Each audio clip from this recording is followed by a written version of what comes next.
കേൾക്കണോ പ്രിയ കൂട്ടരെ, അവൾ കൊഞ്ചി പറഞ്ഞ കഥ, അവൾ കൊഞ്ചി കൊഞ്ചി പറഞ്ഞ കഥ.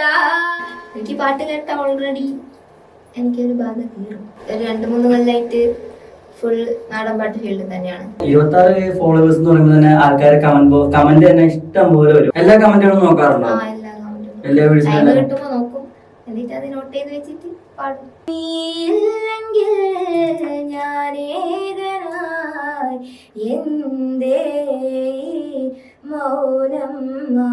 എനിക്കൊരു മ്യൂസിക് ടീച്ചറാണ്. സിനിമ ഒരു അവസരം കിട്ടുവാണെങ്കിൽ എങ്ങനത്തെ പാട്ട് പാടാനാണ് പാട്ട് കൊണ്ട് ഇഷ്ടം? ഒന്നാം ക്ലാസ്സിൽ പാട്ട് തുടങ്ങി, 3ാം ക്ലാസ്സിൽ ഡാൻസ് തുടങ്ങി, ഇടയ്ക്ക് അച്ഛന്റെ കൂടെ ഒക്കെ പാടാൻ പോയിട്ടുണ്ടല്ലേ? ഞങ്ങളുടെ ടീമിലാണ് ഫസ്റ്റ് ടൈം പാടി തുടങ്ങി. ഹായ്, ഹലോ, എല്ലാവർക്കും നമസ്കാരം. അപ്പോൾ കഴിഞ്ഞ കുറച്ച് നാളുകളായിട്ട് നമ്മുടെ ഇന്റർവ്യൂകളിലെല്ലാം ഈ പാട്ട് പാടി ഹിറ്റായാലും പാട്ടിനെ വീണ്ടും ഉയരങ്ങളിലേക്ക് എത്തിക്കുന്ന ഒരുപാട് പേര് നമ്മൾ കൊണ്ടുവന്നു. അവരെല്ലാവരും എനിക്ക് തോന്നുന്നു എന്തോ യാദൃശ്ചികമായിട്ടാണോ അല്ലയോ എന്തോ മലപ്പുറം അല്ലെങ്കിൽ ഒരു മലബാർ സൈഡിൽ നിന്നാണ്. ഇപ്പൊ വീണ്ടും മലബാർ സൈഡിൽ നിന്ന് ഒരു പാട്ടുകാരി കൂടി, അന്ന. പാട്ട് പെണ്ണ് അല്ലെ അന്ന? നമസ്കാരം. സുഖം. അപ്പൊ നമുക്ക് അന്നയുടെ ഇൻസ്റ്റാ പ്രൊഫൈലിൽ തന്നെ തുടങ്ങാം. പാട്ട് പെണ്ണ് അല്ലെ? എങ്ങനെ പാട്ട് പെണ്ണിലേക്ക് തന്നെ? കാരണം പാട്ട് മാത്രമേ ഉള്ളൂ ജീവിതം എന്ന് ഉറപ്പിച്ചിട്ടാണോ ജീവിതം ഉറപ്പിച്ചത്? അപ്പൊ അന്നയെ നമുക്ക് അറിയാമെങ്കിൽ ഇപ്പൊ പാട്ട് പെണ്ണായിട്ട് എല്ലാവർക്കും അറിയാം, കാരണം ഒരുപാട് റീൽസ് കാണുന്നുണ്ട് അല്ലെങ്കിൽ പ്രോഗ്രാംസ് കാണുന്നുണ്ട്. അപ്പൊ ആരാണ് ഈ പാട്ട് പെണ്ണ് എന്ന് പറഞ്ഞു തരുമോ? അത് എന്റെ ഒരു ഫ്രണ്ട് പറഞ്ഞു തന്നതാണ്. അപ്പൊ എനിക്ക് പാട്ടുമായിട്ട് എന്തെങ്കിലും റിലേറ്റഡ് ആയിട്ടുള്ള നെയിം കാണുന്നുണ്ടായിരുന്നു.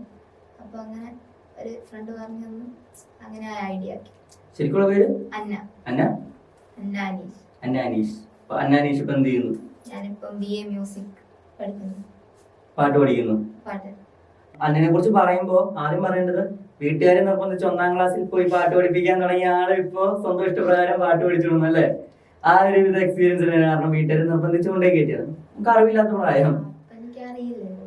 പിന്നെ ഒരു 3rd സ്റ്റാൻഡേർഡ് പഠിക്കുമ്പം വെറുതെ മത്സരത്തിന് കൂടി, അപ്പം ഒന്നും കിട്ടിയില്ല, വെറുതെ കൂടിയതാണല്ലോ. അപ്പൊ എനിക്ക് നെക്സ്റ്റ് ഇയർ ഒന്നുകൂടെ ട്രൈ ചെയ്താലോ എന്ന് തോന്നി, വാശിയായി. അപ്പം നെക്സ്റ്റ് ഇയർ ഞാൻ ട്രൈ ചെയ്തു. അപ്പം എനിക്ക് ലളിതഗാനം മലയാള പദ്യം ഫസ്റ്റ് ഉണ്ടായിരുന്നു. സബ് ജില്ല വരെ പോയി, അവിടുന്ന് ഫസ്റ്റ്. അപ്പം എൽപിന്റെ സ്റ്റേറ്റ് പോലെയാണല്ലോ സബ് ജില്ല. അപ്പം അന്ന് അവിടുന്ന് ഫസ്റ്റ് കിട്ടി. അപ്പം എനിക്ക് മനസ്സിലായി എന്റെ വഴി തന്നെയാണെന്ന്.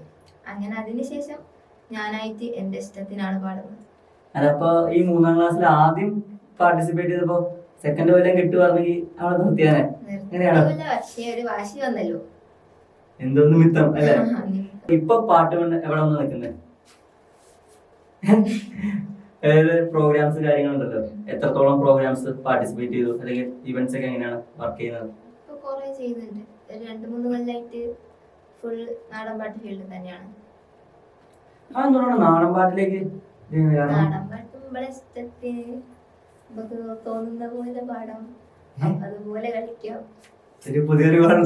മീൻസ് നമ്മളെ ഇഷ്ടത്തിന്. അത് മീൻസ് പിച്ചും കാര്യങ്ങളൊക്കെ ഉണ്ടാവുമല്ലോ. ഈ സിനിമാ പാട്ടൊക്കെ പാടുമ്പോ അതിന്റെ കറക്റ്റ് പിച്ചിൽ പാടണം, അവര് പാടി വെച്ച പോലെ പാടണല്ലോ. നാടൻ പാട്ടിന് അങ്ങനെ ഇല്ലല്ലോ. താളം പോകുന്നതില് നമ്മള് ഏതാണോ നമുക്ക് സ്യൂട്ടാകുന്ന വോയിസ് അതിൽ പാടാൻ. പിന്നെ കാണുന്ന പ്രേക്ഷകരെ ഏറ്റവും കൂടുതൽ പെട്ടെന്ന് കയ്യിലെടുക്കാൻ പറ്റുന്ന പാട്ടുകളിൽ ഒന്നാണ് നാടൻ പാട്ടുകൾ അല്ലേ? അപ്പോ നാടൻ പാട്ട് എന്ന് പറയുമ്പോ മലയാളികൾക്ക് ആദ്യം ഓർമ്മ വരുന്ന ഒരു മുഖം മണിച്ചേട്ടൻ്റെ ആയിരിക്കും, സ്വന്തം കലാമണിച്ചേട്ടൻ്റെ. അപ്പൊ മണിച്ചേട്ടന്റെ പാട്ടുകളിൽ ഏറ്റവും ഇഷ്ടമുള്ള ഒരു പാട്ട് നമുക്ക് വേണ്ടി ഇപ്പൊ സ്റ്റാർട്ടറായിട്ടൊന്ന് പാടിത്തരാൻ പറ്റുമോ? നട്ടുച്ച നേരത്ത് നട്ടം തിരിഞ്ഞു നടക്കണ കണ്ടപ്പോ, പോണോരും വരുന്നോരും നോക്കണ്ട് പരയ്ക്കും പോരിനിതുപോരെ. കുണ്ടിനാടുവില് നിക്കണതെന്തിനാ വീടും കുടിയില്ലേ, തള്ളക്കൊഴിയും കുട്ടികളും കൂടി കുറുങ്ങണ പോലൊരു വർത്താനം. നട്ടുച്ച നേരത്ത് നട്ടം തിരിഞ്ഞു നടക്കണ കണ്ടപ്പോ, പോണോരും വരുന്നോരും നോക്കണ്ട് പരയ്ക്കും പോരിനിതുപോരെ. കുണ്ടിനാടുവില് നിക്കണതെന്തിനാ വീടും കുടിയില്ലേ, തള്ളക്കൊഴിയും കുട്ടികളും കൂടി കുറുങ്ങണ പോലൊരു വർത്താനം. നമുക്ക് നാടൻ പാട്ട് കേരളത്തിന്റെ ഒരു കലാസൃഷ്ടി തന്നെയാണ്. ഇപ്പൊ നാടൻ പാട്ട് എന്ന് പറഞ്ഞാൽ നേരത്തെ പറഞ്ഞ നമുക്ക് മണിച്ചേട്ടൻ മാത്രമേ ഉള്ളൂ. ഈ മണിച്ചേട്ടൻ അല്ലാതെ ഇപ്പോ അന്നനോട് ചോദിക്കുമ്പോൾ ചിലപ്പോ ഈ പാട്ടുകാരോട് ചോദിക്കുമ്പോൾ വേറെ ആൾക്കാർ അത് പറയുന്ന പോലെ നാടൻ പാട്ടില് അന്നയുടെ ഒരു റോൾ മോഡൽ ആരാണ് അല്ലെങ്കിൽ ഇൻസ്പിറേഷൻ? എനിക്ക് കലാഭവൻ തന്നെയാണ്. മണിച്ചേട്ടൻ തന്നെയാണ്. അങ്ങനെ എനിക്ക് തോന്നുന്നു ഒരു ക്യാമ്പ് നമ്മൾ അറ്റൻഡ് ചെയ്ത് ആ ഒരു ലൈഫിൽ ഒരു ടേണിംഗ് പോയിന്റ് ആയിട്ട് നിൽക്കുന്നുണ്ടല്ലേ? ആ ഒരു എക്സ്പീരിയൻസ് ഉണ്ടായിരുന്നു ഇപ്പൊ അതിലായിട്ടുള്ള? അത് ഒരു വിദ്യാരംഗം നാടൻപാട്ട് കലാസാഹിത്യ എഴുതാനൊരു ക്യാമ്പാണ്. അപ്പൊ അതിൽ നിന്ന് സംസ്ഥാന യുവജനോത്സവത്തിലേക്ക് സെലക്ഷൻ ഒക്കെ ഉണ്ടാവും. അപ്പം അങ്ങനെ അതിൽ 3 പേരെയാണ് സെലക്ട് ചെയ്യുക. ജില്ലാ മത്സരത്തിൽ നിന്ന് സംസ്ഥാനത്തിലോട്ട്. അപ്പൊ ആ 3-ൽ ഒരാൾ ഞാനായിരുന്നു. അപ്പം അങ്ങനെ നല്ല എക്സ്പീരിയൻസ് ആയിരുന്നു ആ ക്യാമ്പ് നയിച്ചത്. അങ്ങനെ ഉണ്ടായിരുന്നു. അപ്പൊ ആ ഒരു ഇത് കുറെ ഇൻസ്പയറിംഗ് ആണോ അതോ മാറ്റങ്ങൾ വരുത്താൻ തോന്നി? കാരണം എല്ലാ നാടൻ പാട്ടുകാർക്ക് അവരുടേതായ ഒരു ശൈലികൾ ഉണ്ടാവുമല്ലോ. ഇപ്പൊ നമ്മൾ പുറത്തുനിന്ന് കാണുമ്പോൾ എല്ലാവരും ഒരുപോലെ തന്നെയാണെങ്കിലും ഒരു ശൈലികൾ നമുക്കുണ്ടാവുമല്ലോ. അങ്ങനെ അന്നയുടേതായ ഒരു ശൈലി ക്രിയേറ്റ് ചെയ്യാൻ പറ്റുന്നുണ്ടോ? ഞാൻ പാടുമ്പോൾ എന്റേതായ രീതിയിൽ തന്നെയാണ് പാടാൻ ശ്രമിക്കുന്നത്. കേട്ടിട്ട് അതേപോലെ പാടാറില്ല, അതിൽ എന്റേതായ ഇത് കൂടെ കോൺട്രിബ്യൂഷൻ. ഒരു സ്റ്റേജ് കയ്യിലെടുക്കുന്നതിൽ ഏറ്റവും വലിയ അന്നയുടെ വഴികളുണ്ട്. കാരണം ഇപ്പൊ ഒരുപാട് സ്റ്റേജുകൾ കയ്യിലെടുത്തിട്ടുണ്ടല്ലോ. എല്ലാവർക്കും അവരുടെ ട്രേഡ് മാർക്ക് ഒരു സീക്രട്ട് ഇൻഗ്രീഡിയന്റ് എല്ലാ ഷെഫുമാരും ചെയ്യുന്ന ഒരു ലാസ്റ്റ് മേമ്പൊടി. എന്താണ് അന്നയുടെ ആ ഒരു മേമ്പൊടി? ഞാൻ എന്താ പറയാ, ഞാൻ ഫുൾ പവർ എനർജറ്റിക് ആയിട്ട് നിൽക്കാൻ ശ്രമിക്കാറുണ്ട്. തുടക്കം മുതൽ അവസാനം വരെ ആ എനർജി കൈവിടാതെ നോക്കും. പക്ഷെ അതങ്ങനെ സ്റ്റോർ ചെയ്ത്, കാരണം എനിക്കിപ്പോ ആ സ്റ്റേജുകൾ കൈയെടുക്കുന്ന ഒരു പാട്ട് പറഞ്ഞാൽ ഇവിടെ വന്നിരിക്കുന്നത് തോന്നില്ല. കാരണം ഇങ്ങനെ വന്നിട്ട് അറ്റൻഷൻ ആയിട്ട് ഇങ്ങനെ ഇരിക്കുന്നു. അതായത് മറ്റേ സിനിമ പറയുന്നത് താങ്കൾ ഇപ്പോൾ അമർത്തി വയ്ക്കുന്ന സ്വിച്ച്, അങ്ങനെയൊക്കെ ഒരു ഇതാണ്. രണ്ടും സ്റ്റേജിൽ കയറുമ്പോൾ മട്ട മാറുന്നതാണോ? സ്റ്റേജിൽ കയറുമ്പോന്നല്ല, എനിക്ക് പാട്ട് കേട്ട ഓൾറെഡി എനിക്കൊരു ബാധ കയറും. അല്ല, അത് ഡാൻസ് കളിക്കുന്നതുകൊണ്ടായിരിക്കും ചിലപ്പോ എനിക്ക് പാട്ട് കേട്ട് അങ്ങനെ നിൽക്കാൻ പറ്റാറില്ല. അങ്ങനെ എനിക്കിങ്ങനെ നാളെ ഇങ്ങനെ സ്റ്റേജ് ചെയ്യുമ്പോൾ ടോമി ചേച്ചിനെ പോലെ ആൾക്കാരെങ്കിൽ ഇങ്ങനെയുള്ളവരൊക്കെ കാണുമ്പോൾ എനിക്ക് ചോദിക്കുന്നത് എനിക്ക് ഡാൻസും പാട്ടും എങ്ങനെയാണ്? കാരണം ഞാനൊക്കെ ഇരുന്ന് പാടിയാലും ഒരു പാട്ട് കഴിയുമ്പോൾ ശ്വാസം മുട്ടും, ഇല്ല ഡാൻസ് കളിക്കുമ്പോൾ 1 മിനിറ്റ് തുള്ളി കഴിയുമ്പോൾ ശ്വാസം മുട്ടും. ഇത് രണ്ടും കൂടി എങ്ങനെ നിങ്ങൾ കൊണ്ടുപോകണേ?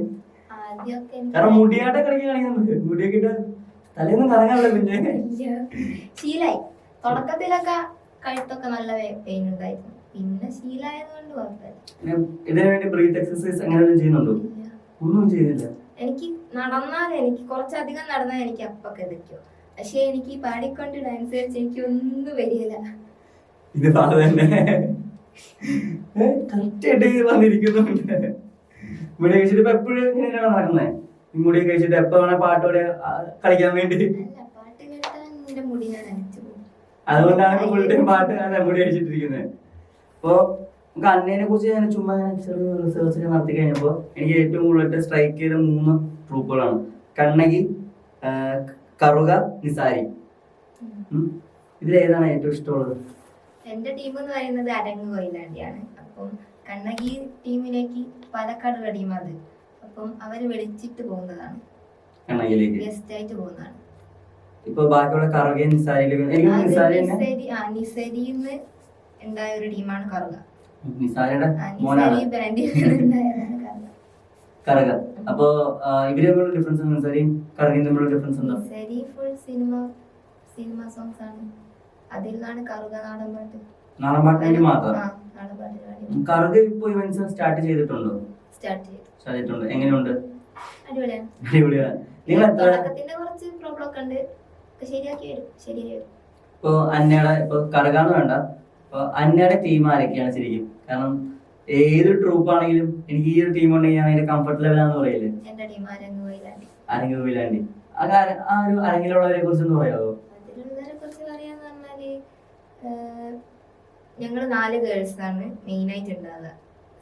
ഏതാണ്ട് സെയിം ഏജ് തന്നെയാണ്. അപ്പൊ ഞങ്ങള് 4 ആളുള്ളതുകൊണ്ട് തന്നെ എനിക്ക് ഭയങ്കര കംഫർട്ടാണ്.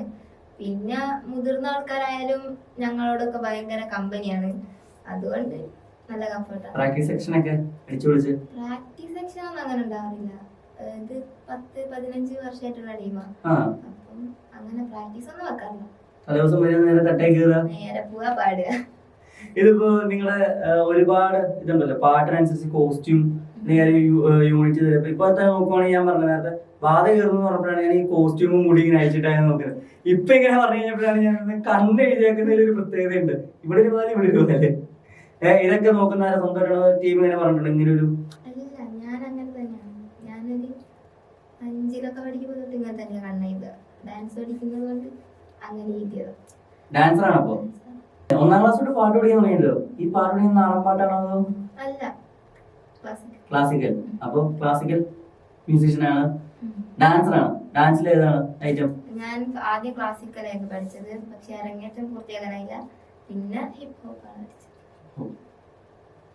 രണ്ട് സ്ഥലത്തിലാണല്ലോ. രണ്ട് സ്റ്റൈലാണ്. അതൊക്കെ ഏതാണ് ഇപ്പൊ ഏറ്റവും കംഫർട്ടബിൾ ആയിട്ട്? ഇപ്പൊ പാട്ടിന്റെ കാര്യത്തിൽ ഇപ്പൊ നാടൻ പാട്ടാണ് കൺഫേം ആണ് നമുക്ക്. ഇപ്പൊ ഡാൻസിന്റെ കാര്യത്തിൽ വരുമ്പോ രണ്ടും കംഫർട്ടാണ്. കംഫർട്ടാണ്. പിന്നെ കുറച്ചുകൂടെ ഹിപ്പ് ഹോപ്പ് കുഴപ്പമില്ല. എന്തുകൊണ്ടെന്ന് വെച്ചാൽ എനിക്ക് പാട്ടൊക്കെ കേൾക്കുമ്പോൾ നോർമലി ഞാൻ അങ്ങനെ ഇളകിപ്പോയിരുന്നു. എനിക്ക് അത് കുറച്ചുകൂടെ കംഫർട്ടാണ്. അപ്പൊ ഈ നാടൻ പാട്ടിന് ഇപ്പൊ ഫ്യൂഷന്റെ കാലമാണല്ലോ. ക്ലാസിക്കൽ വെസ്റ്റേൺ ആയിട്ട് ഫ്യൂഷൻ ചെയ്യുന്നു, അല്ലെങ്കിൽ ഓരോന്നായിട്ട് ഫ്യൂഷൻ ചെയ്ത് മിക്സ് ചെയ്യുന്ന പരിപാടിയാണല്ലോ. അപ്പൊ ഈ നമുക്ക് നാടൻ പാട്ടിനെ ഹിപ്പ് ഹോപ്പ് ആയിട്ട് മിക്സ് ചെയ്യുന്ന ഒരു ഐറ്റം പ്ലാൻ ചെയ്യുന്നുണ്ടോ? അങ്ങനെ ഇതുവരെ ചിന്തിച്ചിട്ടൊന്നുമില്ല. അപ്പൊ ഈ ചോദ്യം ചിന്തയാവട്ടെ, സ്റ്റാർട്ടിങ് ആവട്ടെ, ചിന്തയാവട്ടെ. അപ്പൊ അതിന് പാട്ടുകാരി എന്ന് പറഞ്ഞു, ഡാൻസറി എന്ന് പറഞ്ഞു, വേറെ എന്തൊക്കെ ചെയ്യും? ചെറുതായിട്ട് ചിത്രം വരയ്ക്കും. ചിത്രം വരയ്ക്കും. പിന്നെ മെഹന്തി. മെഹന്തി. പിന്നെ ശിങ്കാരി മേളത്തിനൊക്കെ പോകാറുണ്ട്. ശിങ്കാരി മേളം അടിപൊളി. ശിങ്കാരി മേളം എവിടുന്നാ തുടങ്ങിയത്? ശിങ്കാരി മേളം അച്ഛൻ്റെ ഒരു ഫ്രണ്ട് ഉണ്ട്, അപ്പോൾ അവരുടെ ടീമില് ചേച്ചി വർക്ക് ചെയ്തിട്ടുണ്ടായിരുന്നു. അങ്ങനെ അപ്പം താളം അടിക്കാനാണ്. അപ്പൊ താളത്തിന് നല്ല വെയിറ്റ് ആണല്ലോ. എനിക്കന്ന് ഇത്ര പോലൊന്നും ഇല്ല, ചെറുതായിരുന്നു. അന്ന് ഞാൻ 7-8 ടൈം. അപ്പം എന്നോട് അത് പിടിക്കാൻ നല്ല വെയിറ്റ് ആയതുകൊണ്ട് എനിക്കത് പിടിക്കാൻ പറ്റൂല പറഞ്ഞു. അപ്പൊ എനിക്ക് അപ്പൊ പോവാൻ ഭയങ്കര ആഗ്രഹം ഉണ്ടായിരുന്നു. അപ്പൊ ഞാൻ ചേച്ചിന്റെ കൂടെ പ്രോഗ്രാമിന് പോകുമ്പോൾ കണ്ടിട്ടറിയാം. പിന്നെ ഒരു +1 ഒക്കെ എത്തിയ ടൈമില് ഞാൻ അതിൽ കയറി. ഇപ്പൊ 1ാം ക്ലാസ്സിൽ പാട്ട് തുടങ്ങി, 3ാം ക്ലാസ്സിൽ ഡാൻസ് തുടങ്ങി, 7ാം ക്ലാസ്സിൽ ഇത് തുടങ്ങി, ശിങ്കാരി തുടങ്ങി. അത് കഴിഞ്ഞിട്ട് ഹിപ്പ് ഹോപ്പ് തുടങ്ങി. Hip hop 2-3 കൊല്ലായിട്ട്. 2-3 കൊല്ലായി. അപ്പൊ 7 എന്ന് പറയുമ്പോ ഒരു 8, 9, 10 പേരുന്നപ്പോ 4 വർഷത്തെ ഗ്യാപ്പിട്ട് ഓരോന്ന് തുടങ്ങി. അപ്പൊ എല്ലാം കറക്റ്റ് മെയിൻറ്റെയിൻ ചെയ്യാൻ സമയം കിട്ടുന്നുണ്ടോ? ടൈമിലൊക്കെ കുറെ ഗ്യാപ്പ് എടുത്തു പോയി. മ്യൂസിക് ക്ലാസ്സിനൊക്കെ കുറെ ഗ്യാപ്പ് എടുത്തു പോയി. അപ്പൊ പിന്നെയാണ് ഹിപ്പ് ഹോപ്പില് പഠിക്കാൻ വേണ്ടിട്ട് പോയത്. അപ്പോഴാണ്. അല്ല, അപ്പൊ ഇതിനൊക്കെ ഗ്യാപ്പ് കിട്ടുന്നുണ്ടോ? അതായത് ടൈം മാനേജ് ചെയ്യാൻ പറ്റുന്നത്? കാരണം ക്ലാസ്സിനിടയ്ക്ക് പാട്ടിനിടയ്ക്ക് ഡാൻസ്, അല്ലെങ്കിൽ ചിത്രം വര കൃത്യമായിട്ട് പോകുന്നുണ്ട്. എങ്ങനെയുണ്ട് കോളേജ് ലൈഫ്? കോളേജിൽ എല്ലാവർക്കും അറിയത്തില്ല ഇതൊരു സെലിബ്രിറ്റി ആണ് കൂടെ വന്നിരിക്കുന്നതൊക്കെ? ചിലരൊക്കെ തിരിച്ചറിയുന്നുണ്ട്. അതൊക്കെ എങ്ങനെയുണ്ട്? അടിപൊളി. കോളേജിൽ പോകുമ്പോ തന്നെ പാട്ട് പിന്നെ അല്ലേ? അങ്ങനെയാണ് ഇപ്പൊ അധികം ആൾക്കാർ പറയാ പാട്ട്. പിന്നെ കോളേജിലെല്ലാം പഠിക്കും നമ്മളതിനെ ഫ്രണ്ടിലല്ലേ, ഭക്തിഗാനം തൊട്ട് ദേശീയഗാനം വരെയൊക്കെ. ഇപ്പൊ നാടൻ പാട്ട്, ഇപ്പൊ സ്റ്റേജ് ആർട്ടിസ്റ്റുകളിൽ സ്റ്റേജ് കൈയടക്കുന്ന ആൾക്കാരെ കുറിച്ച് ഒരുപാട് പറഞ്ഞത്, പ്രത്യേകിച്ച് പെൺകുട്ടികൾ. ഇപ്പൊ എത്ര വർഷമായി ഒരു സ്റ്റേജ് പെർഫോമൻസ് തുടങ്ങിയിട്ട്? 3 വർഷം. നാടൻ പാട്ടിന്റെ ഫീൽഡ് തുടങ്ങിയിട്ട് 3 വർഷം. അല്ലാത്തത് ഞാൻ 5ാം ക്ലാസ് തൊട്ടേ പോകുന്നതാണ് സ്റ്റേജ്. നേരത്തെ ഇന്റർവ്യൂ എടുക്കേണ്ട ആളായിരുന്നു. ഓക്കെ, ഇതിനു മുമ്പ് നേരത്തെ ഇന്റർവ്യൂസ് ഒക്കെ പോയിട്ടുള്ളതല്ലേ? ഇന്റർവ്യൂസിന് പോയില്ല, ഓഡീഷൻസ് ഒക്കെ പോയിട്ടുണ്ട്. ഇപ്പൊ ചോദിക്കാം, ഞാൻ നേരത്തെ വന്ന ചോദ്യത്തിലേക്ക് തിരിച്ചു വരിക. കാരണം ഒരുപാട് പേര് വന്നിട്ടുണ്ട്. പെൺകുട്ടികൾ വരുമ്പോൾ അവരുടേതായ കുറെ കംഫർട്ട് സോണുകളിലാണ് നിൽക്കുന്നത്, അല്ലെങ്കിൽ അവർക്ക് അതിൻ്റെതായ കുറെ ബുദ്ധിമുട്ടുണ്ടാകുന്നുണ്ടെന്നൊക്കെ. അതല്ലാതെ ഇപ്പൊ ഗാനമേള തൊട്ട് നാടൻ പാട്ടാണെങ്കിലും സ്റ്റേജ് ഷോസ് ആണെങ്കിൽ കൂടി അതിന്റെ ബുദ്ധിമുട്ടുകൾ ഉണ്ടാകുന്നു എന്ന് പറയുന്നുണ്ട്. അങ്ങനെ എന്തെങ്കിലും ബുദ്ധിമുട്ടുകൾ ഈ ഒരു കാലയളവിൽ നേരിട്ടിട്ടുണ്ടോ? വരുന്ന ആൾക്കാരും സംഘാടകരും എല്ലാം നീറ്റാണ്, കംഫർട്ടബിൾ ആണ്. ഇപ്പൊ അങ്ങനെയുള്ള കേൾക്കാറുണ്ട്. അപ്പൊ വീട്ടുകാരെന്തെങ്കിലും പറഞ്ഞിട്ടുണ്ടോ അങ്ങനെയാണ് പോണോ? ചോദിക്കില്ല. ഇപ്പൊ ആരെ കൂടെ എപ്പോഴും വരുന്നത് സപ്പോർട്ടായിട്ട്? ലോങ്ങൊക്കെ പോകുമ്പോ ഞാനും അമ്മയാണ് പോവാറ്. അച്ഛന് പണി വെക്കാൻ പറ്റാത്തത് വരാറില്ല. അങ്ങനെ നമുക്ക് ഫാമിലി. അച്ഛനൊക്കെ എന്ത് ചെയ്യുന്നു? അച്ഛന് ബാർബിന്റെ പണിയാണ്. അമ്മ ഒറ്റ മോളാണോ? അല്ല, ഒരു ചേച്ചി. ചേച്ചി എന്ത് ചെയ്യുക? ചേച്ചി കല്യാണം കഴിഞ്ഞു. അപ്പൊ ഇടയ്ക്ക് അച്ഛന്റെ കൂടെ ഒക്കെ പാടാൻ പോയിട്ടുണ്ടല്ലേ? അച്ഛൻ ഭയങ്കര സപ്പോർട്ടീവ്. ഞങ്ങളുടെ ടീമിലാണ് ഫസ്റ്റ് ടൈം പാടി തുടങ്ങി. പാടി തുടങ്ങിയത് അത് അത് കുറച്ച് മുമ്പ് കരോക്കെ ഗാനമേള. അതിങ്ങനെ ആ ഒരു അച്ഛൻ്റെ ഇത് തുടങ്ങിയിട്ട് അച്ഛൻ്റെ അടുത്താണ് അപ്പൊ ഇപ്പം ഇങ്ങനെ ഇപ്പൊ എല്ലായിടത്തും പോകുന്നുണ്ട്. അച്ഛനെ പീക്ക് പഠിക്കുന്നുണ്ടോ പോലെ? ഇല്ല, അങ്ങനെയൊന്നുമില്ല. ഇല്ല, അച്ഛൻ്റെ കൂടെയുള്ള റീൽസ് ഒന്നും നമ്മൾ അധികം കണ്ടിട്ടില്ലല്ലോ. ചുമ്മാ ഒരു ഇതൊക്കെ ചെയ്തില്ലേ? 2-3 എണ്ണം ഉണ്ട്. പിന്നെ അച്ഛനെ കിട്ടാറില്ല. അച്ഛൻ ബിസിയാണ്. അച്ഛൻ ബിസിയാണ്. പക്ഷെ മോളുടെ കാര്യം എപ്പോഴും ശ്രദ്ധിക്കുന്നുണ്ട്. എല്ലാവരും നല്ല പെർഫെക്റ്റ് അച്ഛനല്ലേ. ഇനി ഇപ്പൊ ചോദിക്കാണ്, ഇപ്പൊ ഏതാ കോഴ്സ് പഠിച്ചതാണ്? ഇപ്പൊ പഠിക്കുന്നതാണോ? BA music. BA music. അപ്പൊ സംഗീതം തന്നെ ലൈഫ് എന്ന് ഉറപ്പിക്കുകയാണ്. അപ്പൊ ഇനി പോവുകയാണെന്നുണ്ടെങ്കിൽ ഈ ഒരു സംഗീതം കഴിഞ്ഞു പ്രോഗ്രാംസ് ഉണ്ട്, അല്ലെങ്കിൽ ചിത്രരചനയുണ്ട്, അല്ലെങ്കിൽ ഡാൻസ് ഉണ്ട്, പാട്ടുണ്ട്, ചിത്രരചനയുണ്ട്, അല്ലെങ്കിൽ എഴുതും, കഥ കവിത എഴുതും. എഴുതും എഴുതും ചെറുതായിട്ട് എഴുതും. അപ്പൊ ഇതിലൊരു ഒറ്റ ഓപ്ഷൻ തരിക, അപ്പൊ നമ്മൾ ഒറ്റ ഒരെണ്ണം പ്രൊഫഷനായിട്ട് എടുക്കാവുള്ളൂ. അങ്ങനെ ഓപ്ഷൻ വന്നാ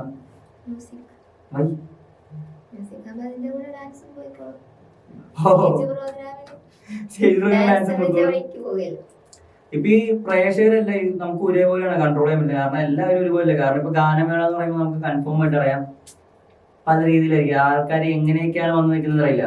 അപ്പൊ അങ്ങനെയുള്ളൊരു ഇതൊക്കെ ഈ പ്രേക്ഷകരിലേക്ക് ഇറങ്ങി ചെന്ന് ഉള്ള ഡാൻസും കാര്യങ്ങളും പാട്ടൊക്കെ എങ്ങനെയുണ്ട്? കംഫർട്ടാണ്.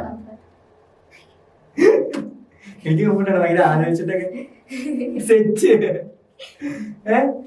അപ്പൊ ഇനി ഏറ്റവും കൂടുതൽ പാടണം എന്ന് ആഗ്രഹിച്ചൊരു പാട്ട് ഏതായിരിക്കും? അല്ല, ഓൾറെഡി പാടിയിട്ടുണ്ടാകും, ഇഷ്ടംപോലെ പാടിയിട്ടുണ്ടാകും. നമുക്ക് വേണ്ടി പാടാൻ വേണ്ടി ലൈഫിൽ ഏറ്റവും കൂടുതൽ തവണ ഈ പാട്ട് ഞാൻ എത്ര പാടിയാലും വെറുക്കില്ല. കാരണം ചില പാട്ടുകളുണ്ടാവും, ചില പാട്ടല്ല പൊതുവെ പറയുന്നതാണ്, നമ്മളൊരു പാട്ട് ഒരുപാട് നമ്മൾ കേട്ട് കഴിഞ്ഞാൽ നമ്മള് വെറുത്തു. പക്ഷെ ഞാൻ എത്ര പാടിയാലും ഞാൻ ഈ പാട്ട് വെറുക്കില്ല എന്നൊരു പാട്ടുണ്ടാവില്ല. കേൾക്കണമെന്നല്ല, കേൾക്കണം. ആ പാട്ട് കേൾക്കണം. ഓ, ആ പാട്ട് നമ്മുടെ ചാലക്കുടി അല്ലേ? ആ ഓക്കെ, എനിക്കറിയാം. ആ പാട്ട് നമുക്ക് അത് നല്ല എനർജി. ഞങ്ങളെപ്പോഴും പഠിക്കുന്ന മാസ്റ്റർ പീസ് നമുക്ക് ഇനി പോവാം. അത് രണ്ടുപേരും കേൾക്കണം പ്രിയ കൂട്ടരെ. കേൾക്കണോ പ്രിയ കൂട്ടരെ, അവൾ കൊഞ്ചി പറഞ്ഞ കഥ, അവൾ കൊഞ്ചി കൊഞ്ചി പറഞ്ഞ കഥ. തുഞ്ചൻ പറമ്പിൽ നിന്നു ഒരു പഞ്ചവർണ്ണ കിളി പറന്നേ. കേൾക്കണോ പ്രിയ കൂട്ടരെ, അവൾ കൊഞ്ചി പറഞ്ഞ കഥ, അവൾ കൊഞ്ചി കൊഞ്ചി പറഞ്ഞ കഥ. കൊച്ചി കണ്ട് കോട്ട കണ്ട് കൊച്ചിയിലഴി മുഖം കണ്ടേ, ഒരു കൊച്ചിക്കാരി പെണ്ണിനെ കണ്ടേ. കൊച്ചി കണ്ട് കോട്ട കണ്ട് കൊച്ചിയിലഴി മുഖം കണ്ടേ, ഒരു കൊച്ചിക്കാരി പെണ്ണിനെ കണ്ടേ. ഹേ ഹേ ഹേ, കേൾക്കണോ പ്രിയ കൂട്ടരെ, അവൾ കൊഞ്ചി പറഞ്ഞ കഥ, അവൾ കൊഞ്ചി കൊഞ്ചി പറഞ്ഞ കഥ. അടിപൊളി അടിപൊളി. പ്രസിദ്ധ ചേച്ചി അല്ലേ? പ്രസിദ്ധ ചാലക്കുടി. ഞാൻ ആദ്യമായിട്ടാണ് ഇങ്ങനെ അനങ്ങാണ്ടിരുന്ന് പാടുന്നത്. നമുക്ക് സ്ഥലം വേണോ? സ്ഥലം തരണം നമ്മള് തരും കേട്ടോ. എങ്ങനെ പ്രസിദ്ധ ചേച്ചി, എനിക്ക് പ്രസിദ്ധ ചേച്ചിനെ കാണണം എന്നുള്ള ഒറ്റ ആഗ്രഹം ഈ ഒരു പാട്ട് കേൾക്കാൻ വേണ്ടി മാത്രമാണ്. ഈ പല തവണ വന്നിട്ട് എനിക്ക് പോകാൻ പറ്റിയിട്ടില്ല. പക്ഷെ ഞാൻ ആദ്യമായിട്ട് ഒരാള് പാടുന്ന നേരിട്ട് കേൾക്കുന്നത്, ഈ ഒരു പാട്ട് പാടി കേൾക്കുന്നത് ഞാൻ ആദ്യമായിട്ടാ. സൂപ്പർ. അതൊരു ടൂണും ഒക്കെയാണ്. ഇപ്പൊ നാടൻ പാട്ടിന് അപ്പുറത്തോട്ട് വേറെ ഏതെങ്കിലും ഇപ്പൊ മെലഡി അല്ലെ റൊമാൻസ് അങ്ങനത്തെ ഇതിലേക്ക് കൈവയ്ക്കാൻ ആഗ്രഹിച്ചിട്ടുണ്ടോ? അത് എങ്ങനത്തെ പാട്ട് ഇഷ്ടം ശരിക്കും? നാടൻ പാട്ടല്ലാതെ, നാടൻ പാട്ട് എന്ന് പറയുന്നത് നാടൻ പാട്ടല്ലാതെ ഏത് ജോണറിലുള്ള പാട്ടുകള്? അങ്ങനെ ഈ വിഷാദം അല്ലെങ്കിൽ വിഷാദം? ശരിക്കും എനിക്ക് തോന്നി വിഷാദത്തോടെ പ്രിയം ഉണ്ടെന്ന്. എന്താ അങ്ങനെ ഒരു ഇത്? കാരണം ആൾക്കാർ എപ്പോഴും ഭയങ്കര മെലഡി അല്ലെങ്കിൽ ഭയങ്കര പ്ലസന്റ് ആയിട്ടുള്ള പാട്ടുകൾ കേൾക്കണമെന്നല്ല ആഗ്രഹിക്കുന്നത്. ഇപ്പൊ വിഷാദത്തിലേക്ക് അങ്ങനെയുള്ള ഒരു ഫീൽ, ഒരു പാട്ടും കൂടി ഇങ്ങനെ പാടുന്ന കുഴപ്പമുണ്ടോ? ഒരു വിഷാദ പാട്ട് പാടാൻ പറഞ്ഞ ഏത് പാടും?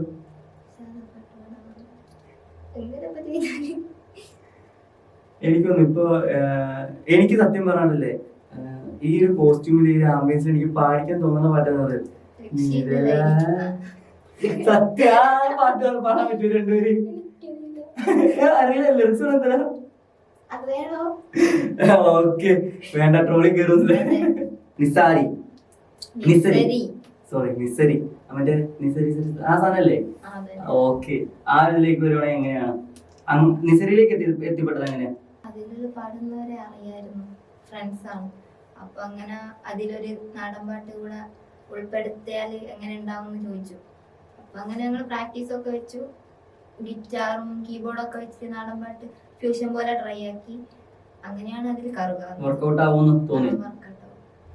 ഇപ്പൊ നാടൻ പാട്ട് ഇപ്പൊ എങ്ങനെ കേട്ടാൽ ആൾക്കാർ ഭയങ്കരമായിട്ട് എൻജോയ്മെന്റ് ആണോ? ഇപ്പൊ പിന്നെ ഗിറ്റാറൊക്കെ വെച്ചിട്ട് തന്നെയാണ് അധികം ടീമും സ്റ്റേജ് കയറുക. നമ്മൾ സോഷ്യൽ മീഡിയയിലേക്ക് തിരിച്ചു വരികയാണ്. ഏകദേശം 26K ഫോളോവേഴ്സ് ഉണ്ട്. അപ്പോ 26K ഫോളോവേഴ്സ് എന്ന് പറയുമ്പോൾ തന്നെ ആൾക്കാരെ കമന്റ് തന്നെ ഇഷ്ടം പോലെ വരും. ഒരു വീഡിയോക്ക് തന്നെ അത്യാവശ്യം K കണക്കിന് വ്യൂസും വരും, ആ K കണക്കിന് തന്നെ കമന്റ്സും വരും. പക്ഷെ ഞാൻ ശ്രദ്ധിച്ചു പലരുടെയും കമന്റ്സ്, അതായത് അവരാഗ്രഹിക്കുന്ന പാട്ടുകൾ പാടി കൊടുക്കുന്നുണ്ട് അല്ലേ? ഇതൊക്കെ എങ്ങനെ മാനേജ് ചെയ്യുന്നത്? ഞാൻ ജസ്റ്റ് കമന്റ് നോക്കുമ്പോൾ എവിടെയെങ്കിലും നോട്ട് ചെയ്ത് വെക്കും, ഒന്നെങ്കിൽ ഫോണിൽ നോട്ട് ചെയ്ത് വെക്കും, അല്ലെങ്കിൽ എഴുതി വെക്കും. എന്നിട്ട് ടൈം കിട്ടുമ്പോൾ വീഡിയോ എടുത്ത് വെച്ചിട്ട് പോസ്റ്റ് ചെയ്യും. എല്ലാ കമന്റുകളും നോക്കാറുണ്ടോ? ടൈം കിട്ടുമ്പോൾ നോക്കും, എന്നിട്ട് അത് നോട്ട് ചെയ്ത് വെച്ചിട്ട് പാടും.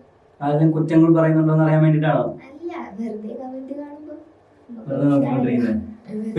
വെറുതെ ഒരു മനസ്സുഖം. ടൈം പാസ് ആണ്. ടൈം പാസ് അല്ല, നല്ല കമന്റ് ആണെങ്കിലും നെഗറ്റീവ് കമന്റ് ആണെങ്കിലും അറിയുമ്പോ നെഗറ്റീവ് ആണെങ്കിൽ അതിലെന്തെങ്കിലും മിസ്റ്റേക്ക് ഉണ്ടെങ്കിൽ മാറ്റാലോ. ആ രീതിയിലാണ് നിൽക്കുന്നത്. അപ്പൊ അങ്ങനെ മാറ്റിയിട്ടുള്ള എന്തെങ്കിലും ഉണ്ടോ? കാരണം കമന്റ് ബോക്സിൽ നിന്ന് കിട്ടിയിട്ടുള്ള ഒരു ചില പാട്ട് വരി തെറ്റിച്ച് പാടലുണ്ട്, അപ്പൊ അതിങ്ങനെ ശ്രദ്ധിക്കൂ. അത് വരി മാറിപ്പോ അയ്യതിൽ പോസ്റ്റ് ചെയ്തു.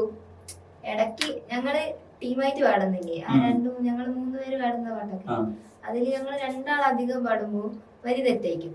അതായത് വേറൊരു വീഡിയോ, ഏതെങ്കിലും വേറെ ആരോരുത്തർ പാടുന്ന വീഡിയോ കണ്ടിട്ടായിരിക്കും ഞങ്ങൾ ആ ലിറിക്സ് പഠിക്കുന്നത്. അപ്പൊ അത് തെറ്റായിരിക്കും. അപ്പൊ ഞങ്ങൾ പാടുമ്പോ അതിൽ കുറെ കമന്റ് വരും, നമ്മളെ വരി തെറ്റാണ്, ഇത് ശ്രദ്ധിക്കിട്ടോ എന്നൊക്കെ പറഞ്ഞു. അതിനുശേഷം നല്ലോണം വരി കറക്റ്റ് ആക്കി. അപ്പൊ ഇനിയിപ്പോ നേരത്തെ പറഞ്ഞ 3 കൂട്ടുകാരിലേക്ക് എത്താം. 3 കൂട്ടുകാരാണ് വീഡിയോ നിറച്ച് അല്ലേ? കൂടുതലായിട്ട് ഞങ്ങൾ 2 ആളാണ്. ഒരാൾ വീഡിയോ എടുത്ത് ചെയ്യുന്നു. അവരെ കുറിച്ചൊന്ന് പറയാമോ? അതെന്റെ ഫ്രണ്ട്സ് ആണ്. പിന്നെ ഞാനും അതിലൊരു അനുശ്രീ, അനാമിക, അവരുടെ പേരാണ്. അപ്പം അതില് അനുശ്രീ ആയിട്ടാണ് ഞാൻ അധികവും വീഡിയോസ് ചെയ്യാറ്. ഞങ്ങള് 2 സൗണ്ട്സ് ആണ്, വേറെ വേറെ സൗണ്ടാ, പക്ഷെ ഞങ്ങൾ ഒന്നിച്ച് പാടുമ്പോ ഒരൊറ്റ വോക്കലായിട്ടാണ് അത് കേൾക്കും. പിന്നെ സ്റ്റേജ് കയറുമ്പോ തന്നെ അവളുണ്ടെങ്കിൽ എനിക്ക് കോൺഫിഡൻസ് ആണ്, ഞാനുണ്ട് അവൾക്കും അങ്ങനെ തന്നെയാണ്. നിങ്ങൾ എങ്ങനെ പരിചയപ്പെട്ട? ട്രൂപ്പി കൂടെ പരിചയപ്പെട്ടാണോ? ട്രൂപ്പി കൂടെ അല്ല, ഞങ്ങൾ ആദ്യം മത്സരത്തിന് ഓപ്പോസിറ്റ് ടീമിൽ മത്സരിച്ചു. അപ്പൊ ഭയങ്കര ശത്രുക്കളായിരുന്നു. ശത്രുക്കൾ മീൻസ് മിണ്ടാറൊന്നുമില്ല. പിന്നെ നേരത്തെ പറഞ്ഞ ക്യാമ്പില്ലേ, അതിലേട്ടനൊക്കെ വന്നു, അന്നാണ് ഞങ്ങള് കമ്പനി ആവുന്നത്. അതിനുശേഷമാണ് അവരുടെ ടീമിൽ ഞാൻ കയറിയത്. പിന്നെ ഇപ്പൊ ശത്രുക്കളിൽ നിന്ന് കട്ട ചങ്കുകൾ അല്ലെ? അപ്പൊ ഇനി ഫ്യൂച്ചർ ഇപ്പൊ നേരത്തെ ഞാൻ ഓപ്ഷൻ തന്നത്, അതായത് ഡാൻസ് കാരിയല്ല, ഈ പാട്ട് കാരിയല്ല, അങ്ങനെയൊന്നുമല്ല. എന്താണ് അന്ന കണ്ടിരിക്കുന്ന പാട്ട് പെണ്ണിന്റെ ഫ്യൂച്ചർ? എനിക്കൊരു മ്യൂസിക് ടീച്ചറാണ്, അതാണ് ഇപ്പൊ. അത്രേ ഉള്ളൂ? അത്രേ ഉള്ളൂ വെച്ചാല് മെയിൻ ആയിട്ടുള്ള ഡ്രീമാണ് മ്യൂസിക് ടീച്ചറാണ്. അതിപ്പോ എല്ലാവർക്കും ഉണ്ടാവില്ലോ. കിട്ടിയ സന്തോഷം. അല്ല, അങ്ങനെ ആരെല്ലാം ഇപ്പൊ പോകുന്ന പ്രോഗ്രാംസിനിടയ്ക്ക് സെലിബ്രിറ്റീസ് ഒക്കെ വരുമല്ലോ, അങ്ങനെ ആരിലേക്കായിട്ട് സംസാരിച്ചിട്ടുണ്ടോ? കരിങ്കാളി പാടിയ അവരൊക്കെ പ്രോഗ്രാം ചെയ്യുന്നുണ്ട്. അപ്പൊ അവരിൽ നിന്നൊക്കെ ഒരു സിനിമയിലേക്ക് എത്തിപ്പെടാമെന്ന് പ്രതീക്ഷ ഒന്നുമില്ല. അതൊന്നും നമ്മൾ പ്രതീക്ഷിക്കരുത്. എന്തെങ്കിലും കിട്ടിയാലും ഓക്കെ. കഷ്ടപ്പെട്ടിട്ട് നേടിയെടുക്കണം എന്നാണ് എന്റെ ഒരു ഇത്. ഞാൻ കഷ്ടപ്പെടും. നമ്മള് ചോദിക്കുന്നത് നമ്മളെ കഷ്ടപ്പാടാണല്ലോ. ഇപ്പൊ നമ്മൾ തന്നെ ചോദിച്ചിട്ടല്ല വന്നത് ഇരിക്കുന്നത്, എത്ര സംസാരിച്ചിട്ടാണ് വന്നിരിക്കുന്നത്. അപ്പൊ അവര് ചോദിച്ചു പോകണ്ടേ? ഓക്കെ. അപ്പൊ നമുക്ക് സിനിമയിൽ കയറുവാണെങ്കിൽ നമുക്ക് ഇനി ഇമാജിനേഷനിലേക്ക് വിടാം. സിനിമ ഒരു അവസരം കിട്ടുവാണെങ്കിൽ എങ്ങനത്തെ പാട്ട് പാടാനാണ് പാട്ട് പെണ്ണിന് ഇഷ്ടം? അത്യാവശ്യം കുറച്ച് സ്പീഡായിട്ടുള്ള സോങ്സ് ഒക്കെ പാടാനാണ് ഇഷ്ടം. മെലഡീസിനോട് അത്ര ഇല്ല. വിശാല പാട്ടുകൾ കേൾക്കുന്ന ആളാട്ടോ ഈ പറയുന്നത് അല്ലേ? ഞാൻ ഇടയ്ക്ക് എയർപോർട്ട് പാട്ട് വെച്ചിട്ട് ഞാനിങ്ങനെ വെറുതെ ഡാൻസ് കളിക്കും. Speed song. അപ്പൊ അവരൊക്കെ വന്നിട്ട് ചോദിക്കാൻ എന്തെങ്കിലും തകരാറുണ്ടോ, വെറുതെ ഇങ്ങനെ അതൊരു പ്രാക്ടീസും കൂടെ ആകുമല്ലോ. ഈ വായ്ത്താരികൾ ഒരുപാടുള്ള പാട്ടുകളുണ്ടല്ലോ, നമുക്ക് ടങ് ട്വിസ്റ്റ് പോലെ കിട്ടാത്ത പാട്ടുകൾ. അങ്ങനത്തെ പാട്ടുകൾ പാടുന്ന ത്രില്ല് കണ്ടെത്തുന്ന ഒരാളെന്നല്ലേ ഇപ്പൊ പറഞ്ഞത് അല്ലേ? അങ്ങനെ ഒരു പാട്ട് നമുക്ക് വേണ്ടി.